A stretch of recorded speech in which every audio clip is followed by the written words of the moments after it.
I have a cousin named Jack. He is not smart and he also has no experience with knives. I once was cooking with him and I couldn't think about what to make my topic for my speech.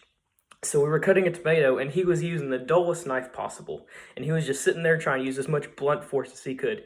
I was in the middle of trying to help him and I was explaining to him that a dull knife is the most dangerous kind of knife because you always think that it's so sharp, but it's not. So you have to put a lot of force into it, which causes you to be more dangerous. And so as soon as I started to explain that to him, he went and he cut his hand.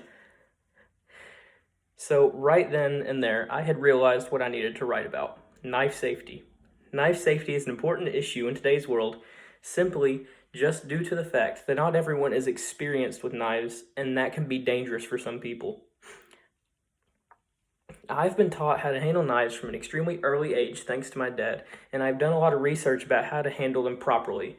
Therefore, today I am here to tell you about a big problem in our world today and what I believe to be the solution. In our world today, a big issue is that not a lot of people know how to be safe with knives and other sharp objects. The solution to this would be to start to teach our children and young adults how to handle knives properly. So the problem would be that there's too many kids and young adults these days that are hurting themselves due to improper usage of knives and sharp objects. According to PubMed.gov, over 400,000 people are involved in knife-related injuries every year, and that's just in the US. And also, that means that there are over 1,100 people every day just in the US that have to go to the hospital to be treated by knives. And that's also only counting people who go to the hospital, because there are a lot of people who will cut themselves and they will treat it by themselves. They won't go to the hospital.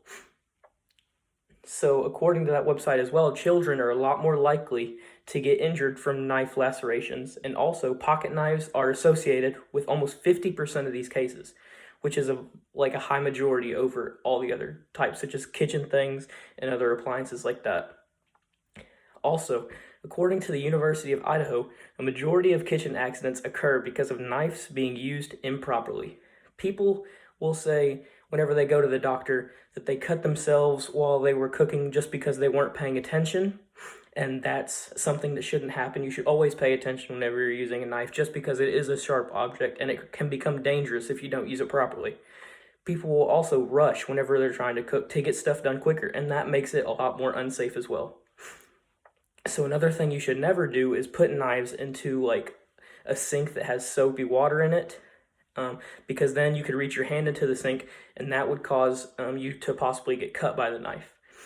You also, while you are using knives in the kitchen, you should use the correct type of knife for each task that you were doing. For example, if you were going to cut a steak, you would not want to use a bread knife because it would not work too well. In the same way, if you were going to cut up a loaf of bread, you would not want to use a chef's knife, because then it would not work out well. And also, you want to make sure that all of your knives that you use, you sharpen on a regular basis, because a dull knife is a lot more dangerous just because of the amount of force that you have to put into it. It won't go through what you're trying to cut, but if it slips, it could quite possibly go through your hand.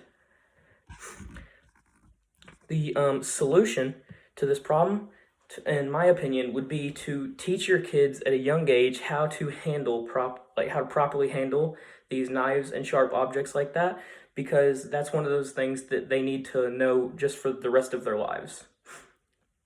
So according to Trevor Woldridge, who is my dad, and he's a part-time blacksmith, he says that you have to first understand and respect what you're doing with a knife before you can use one. And that will help to ensure that you don't use it improperly, because you have to understand that they can hurt you and it can do a lot more damage than you think. And by that point, once you understand that it's a dangerous object, you can use them properly.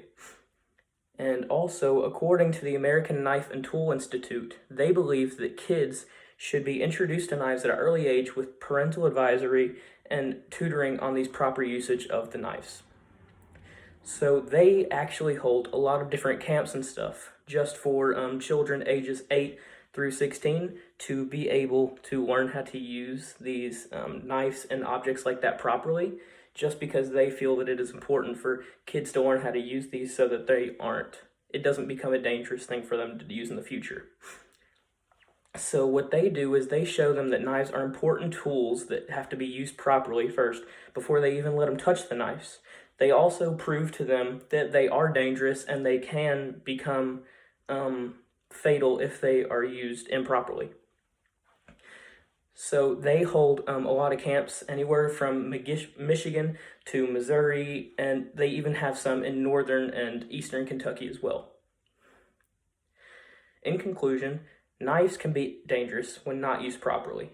Luckily, today there's many places, such as the American Knife and Tool Institute, that teach you how to use knives and allow them to become safe operators of these objects. I'm just thankful that I was taught how to use knives and other sharp objects at a young age as well, because it keeps me today from hurting myself whenever I go to cook or cut something or anything of that nature. So now I hope that all of you guys will be a lot safer whenever you guys use any knives or sharp objects in the future for whatever it may be that you need to do. Thank you and goodbye.